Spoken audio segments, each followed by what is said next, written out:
The vaccine is coming out soon. I won't be talking about it, but I will tell you about the company behind it.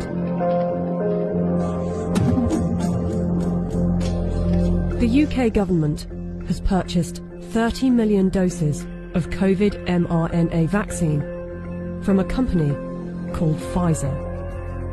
The vaccine is due to be delivered in November, with the potential of 100 million doses by the end of the year and 1.3 billion doses next year. News just out. Pfizer says it could be ready to apply for emergency use authorization for its COVID-19 vaccine candidate by late November. It won't be mandatory at the beginning, but judging from the large orders, a gradual plan will be implemented to persuade and incentivize people to take the vaccine and put restrictions on people that don't, along with shaming campaigns.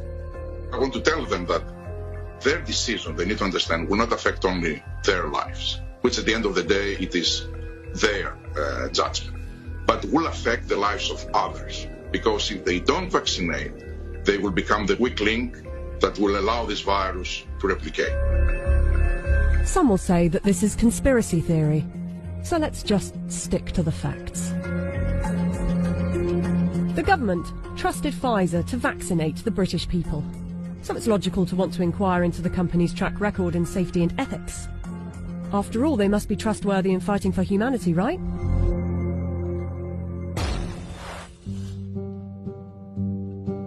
Pfizer made itself one of the largest pharmaceutical companies in the world by purchasing its competitors and through aggressive marketing tactics.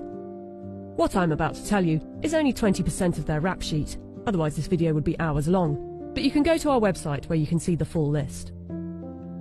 Pfizer received the biggest criminal fine in US history as part of a $2.3 billion settlement with federal prosecutors for mispromoting medicines and for paying kickbacks to compliant doctors.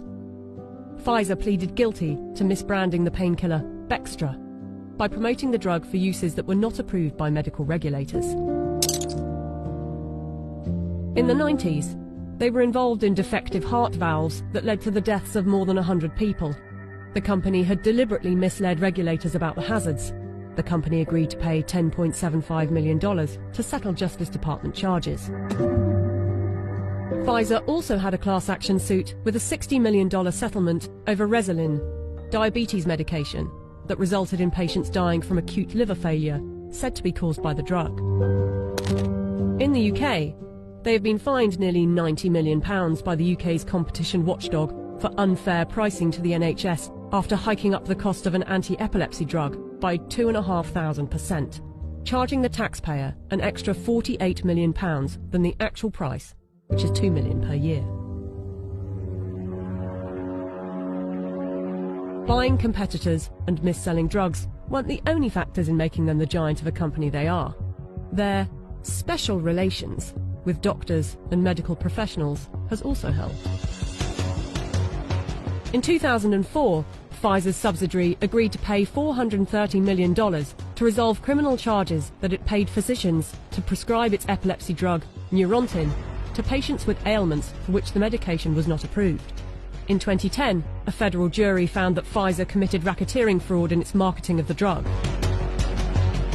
Pfizer disclosed that during a 6-month period the previous year, it had paid $20 million to some 4,500 doctors and other medical professionals for speaking on the company's behalf.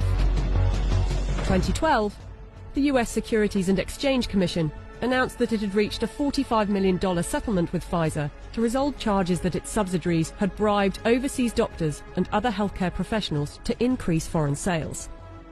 But some of you might say they are a business and they don't get to make billions a year by not being competitive.